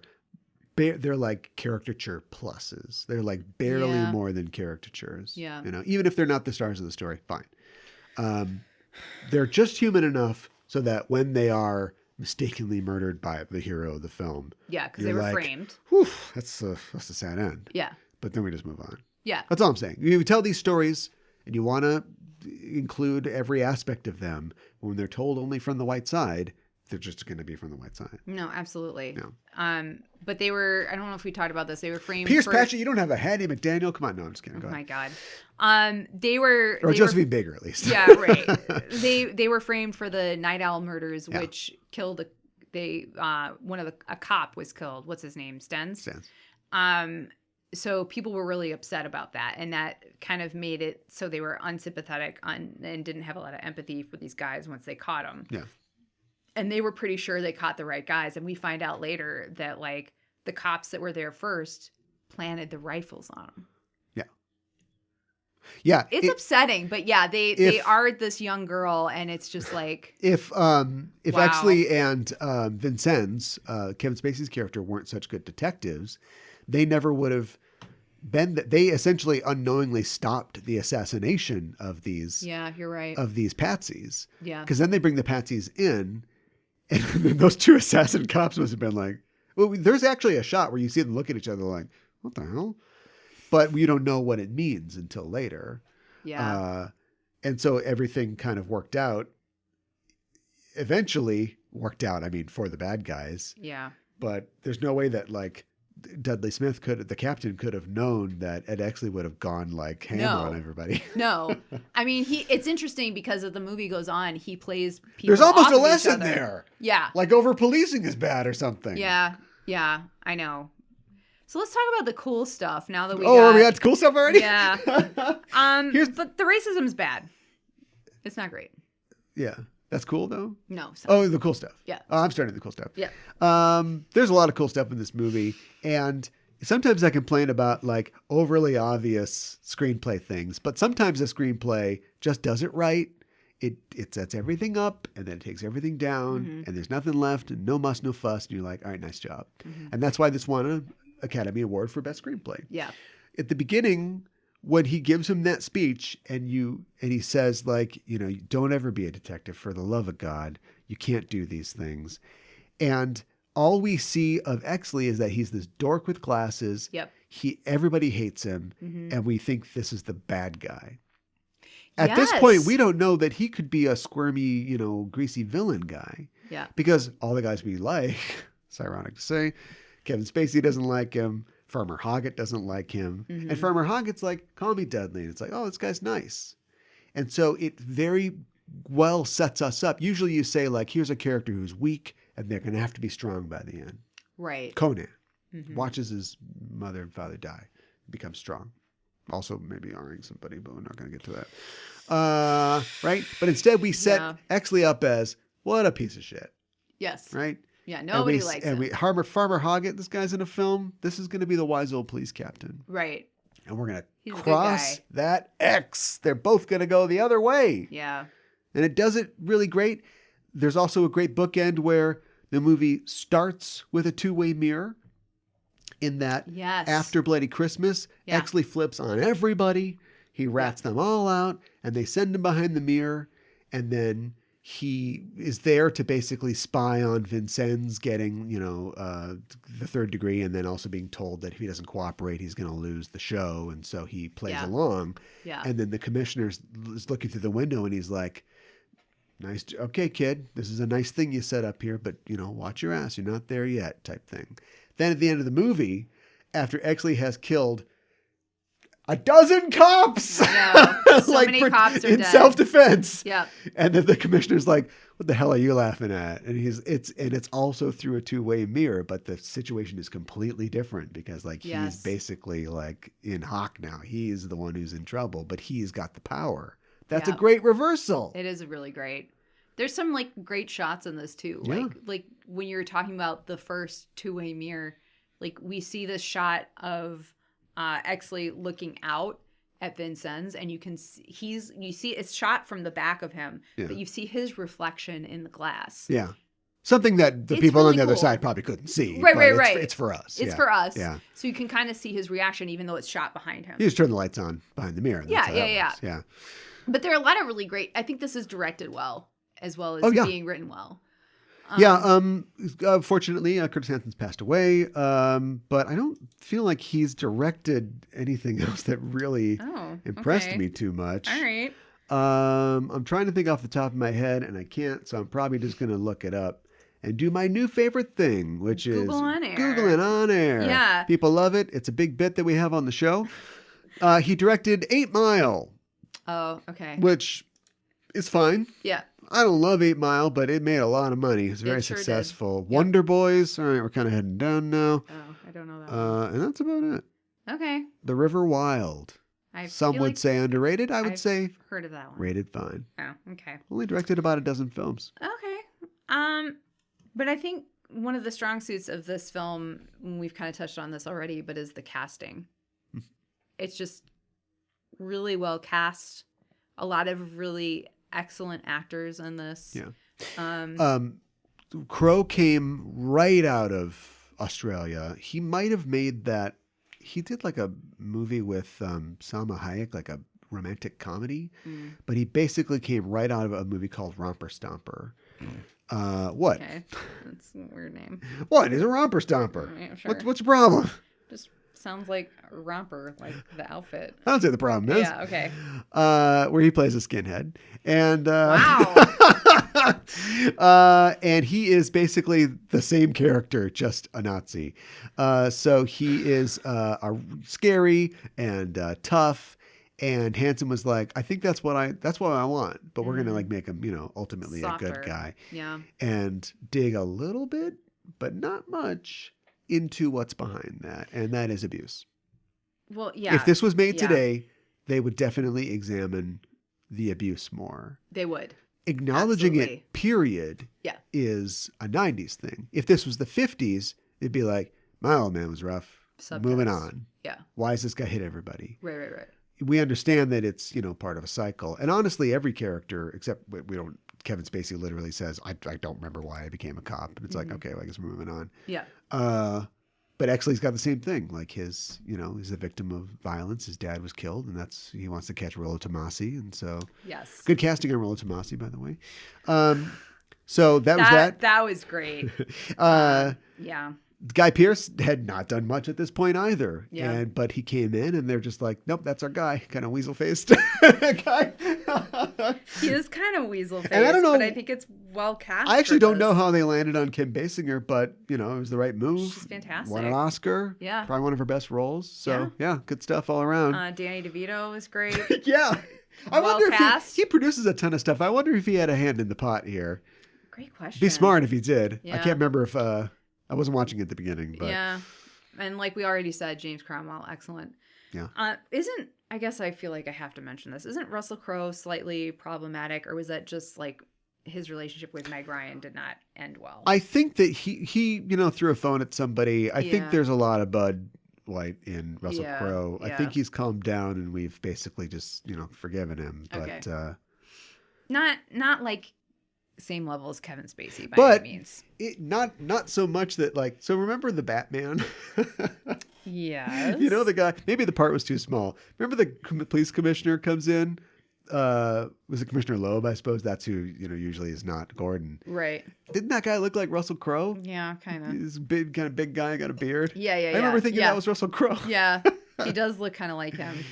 Anyways. So maybe we just don't get Russell Crowe for that. Yeah, but it's a good cast, and like you care about these characters, you care about what happens to them, even though like we've talked about, like not all of them are really great people. But you root for them anyway. Is it propaganda if all the cops are terrible?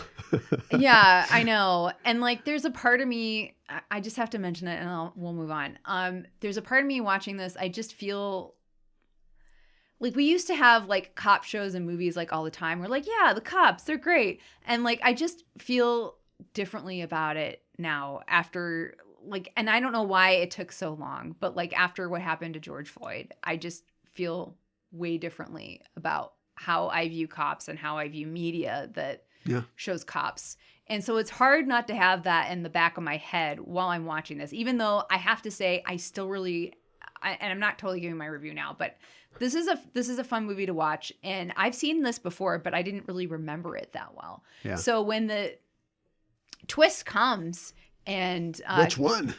James Cromwell. Okay, the big one being revealed. Yeah. Kevin Spacey like goes to his house, and he's like in his bathrobe, and he's like, "Oh, it's a good thing that," and he's like Irish for some reason.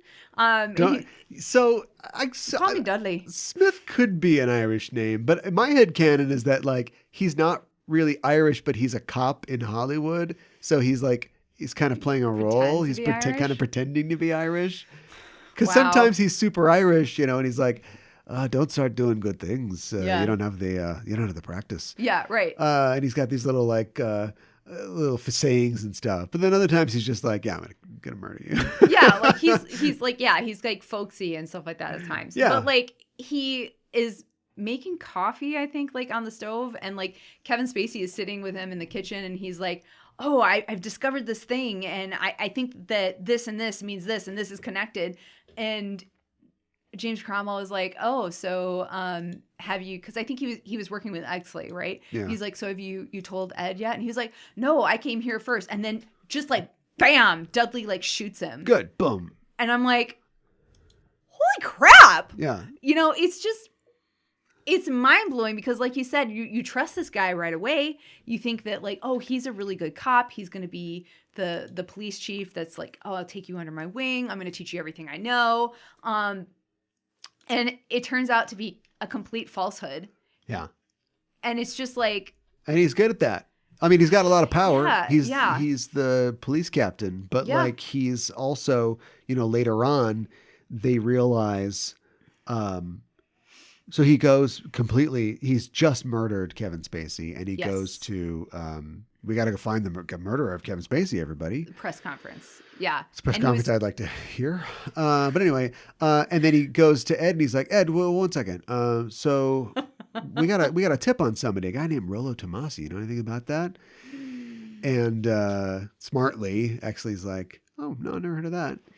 Yeah. But clearly something's wrong. Well, he knows that he only told Jack about that. He knows Kevin Spacey. Right. But, right. So, yeah. So that is like a secret message sent unknowingly through Captain Dudley. Yeah. But Captain Dudley's like not an idiot. And he's like, we could probably lose Exley though. So they set up, but how do we do it? Yes. I'll tell you how. We set up my personal thug, Bud White, to kill him for us. Yes. By going to Danny DeVito and saying, Danny DeVito, we're going to trick this cop by showing him these pictures of him having sex with Bud's girlfriend, which we set up previously to this. Yeah.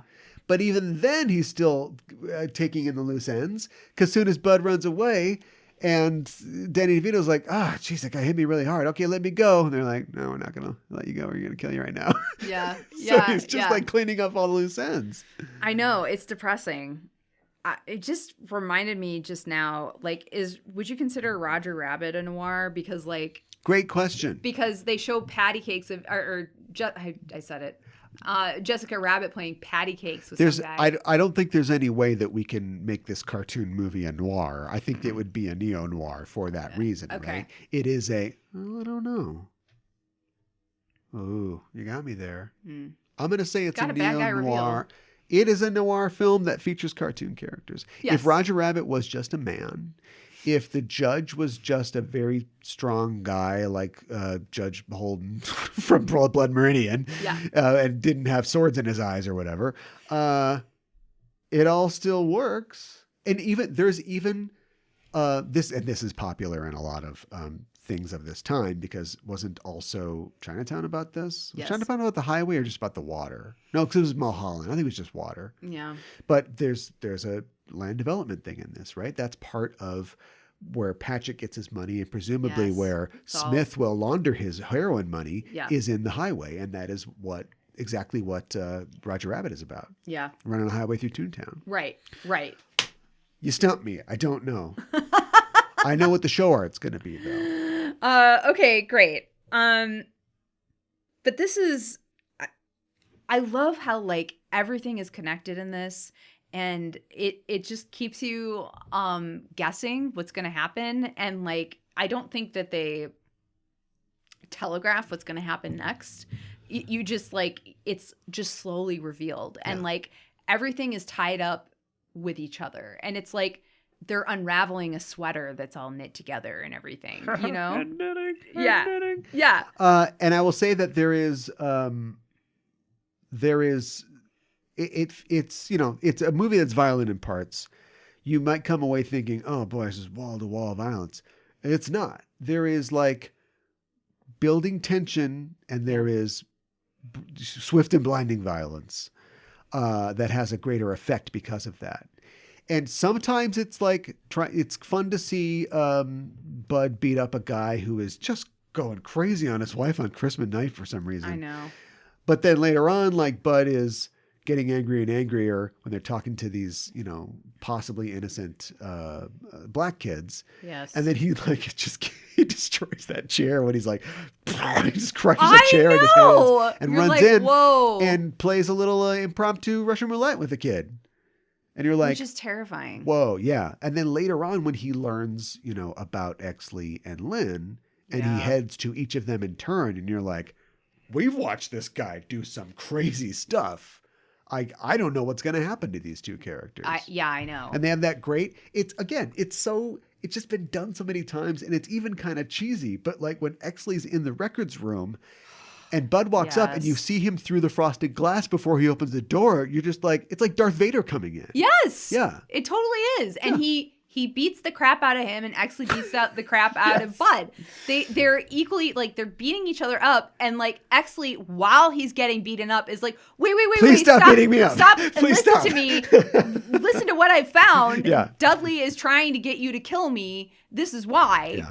And it's important. Your not super long arc, but your arc is that you don't have any self-confidence because you beat people up, but everybody's only ever treated you like somebody who beats people up. A piece of meat that slaps other pieces of meat. Well, and then your big struggle here is that I need you to stop beating me up and listen to the thinking part. Because you've already done some of this thinking part and you can help me with this. Yeah. If you stop using your fist and you use your brain for 10 seconds, yeah. you will get everything that you've ever wanted.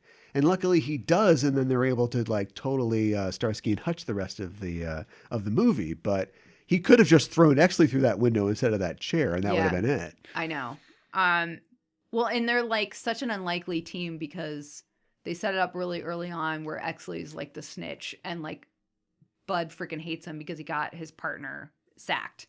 And then they're just like antagonists against each other for most of the film. And then like you said, like they have to pair up together because it's them against all the bad apples in the LA PD department, which there are so many. Like, I don't know how many cops come after them when they're in that abandoned hotel, but it feels like Dudley has like a lot of guys that he's paying under the table, or I don't know how he's turned them. And remember, it's 1997. Yeah. It's 1997. We're starting to see, the influence of Hong Kong cinema and Hong Kong filmmakers leaving Hong Kong. Yeah. Because that last shootout is very Woo-esque. It is. It is. And I think you said while we were watching it, like John Woo was like, oh, I wish I'd done that. I said, I'm calling my lawyer. Yeah. Subtitle. Chinese. Yeah. Which I think is, it's appropriate.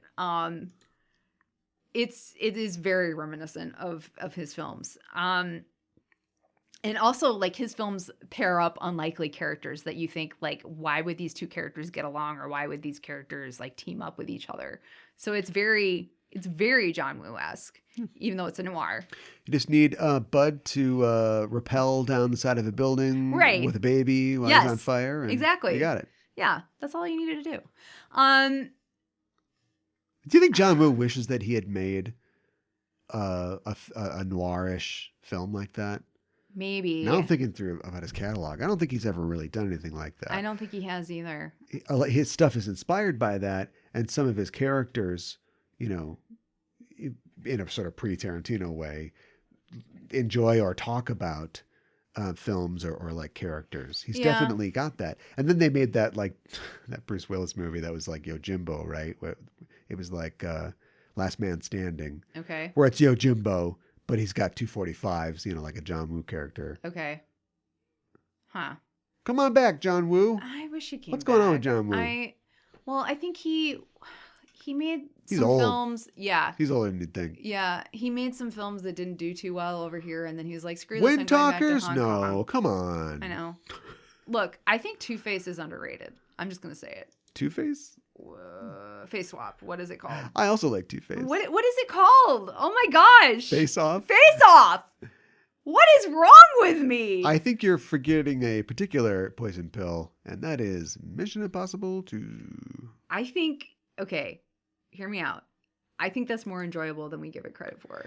And Let's it's not got go a lot of crazy. It's got a lot of weird John Woo elements to it. Like he freaking loves doves, they show up for some reason. It made $550 million. Yeah. I don't know what you want from me. Yeah. The screenplay is by, speaking of Chinatown, Robert Towne. Yeah. Yeah. Do we talk about how, like, if your name is Robert Towne and you're making a movie, you're like, this is going to be the best movie ever. And it's going to have part of my name in it. Like if he later made like, Cherry Town. It's like, okay, everything is town. Bob, Rocket Town. Right. Bob. Right. Come on. Reel it back a little bit. Still around. Yeah. Robert Towne. Okay. Is he doing anything still? He's really old too. Okay. Everybody's really old. Everybody's really old. Yeah. Would you recommend this? Yes. I think we have 100% done that vocally. I think, okay, you need to, we talked about all of the things that I think needed to be talked about at the beginning of this critique. And so I would just say your mileage may vary, but this is I'm just going to say it's an excellent film.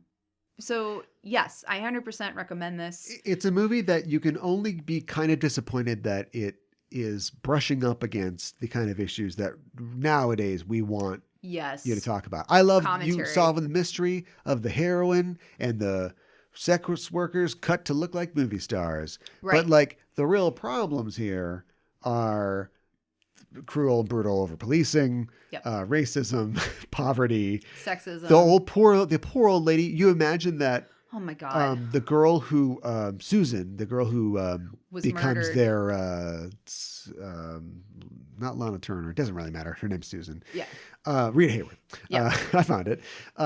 You imagine that she's doing this, but she's probably going back and giving, money to her mom, who's an old spinster who lives in this house by herself and sees the police coming and doesn't know if it's good or bad. You know what I mean? Like, oh no, we would want, you think about this, it's so deep because maybe the cops aren't as good. That was 1997 deep. Now we would want more deep than that. Yeah. So ironically, it's for being a movie that really examines the seedy side of Hollywood.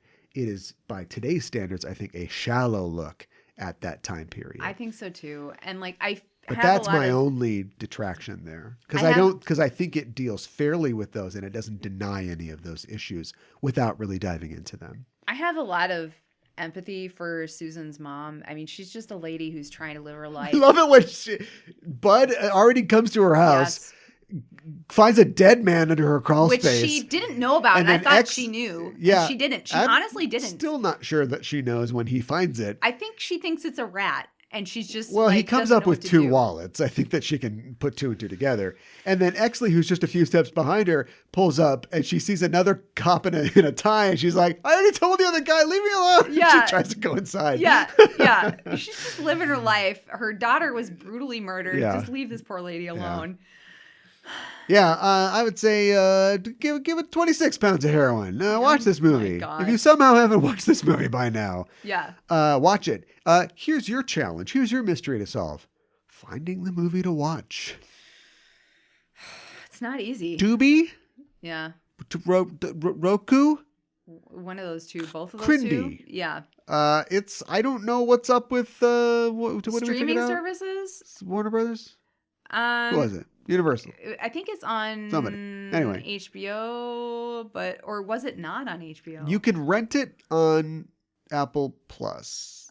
I don't know if any of these things are true. Yeah. The point is... Yeah, you can rent it some places, but it's very hard to find. I'm amazed that this movie is as hard to find as it is, considering the fact that it is a Warner Brothers film. So. And then it's an Oscar-winning film at that.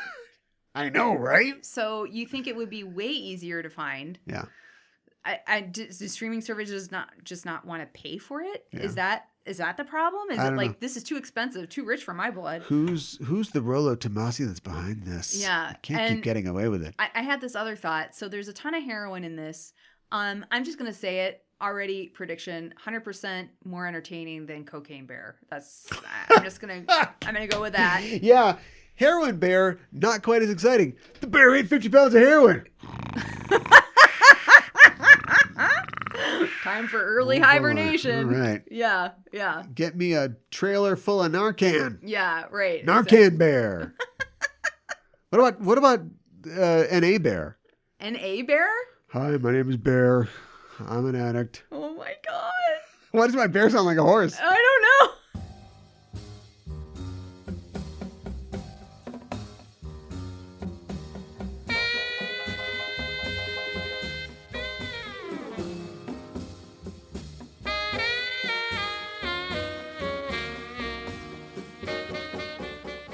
Yeah, I look forward to the sequel, N.A. Bear. And then, of course, Relapse Bear for the trilogy. Whoa. But until we get to there, we're talking about the movie Cocaine Bear. We did it on a different show. Yeah, on the new show. Anyway, yeah, check out the new show. Every Sunday night at 6 p.m. Central, we talk on Twitch about the news of the day. That's where the news is. If you've been missing the news, it's right there. So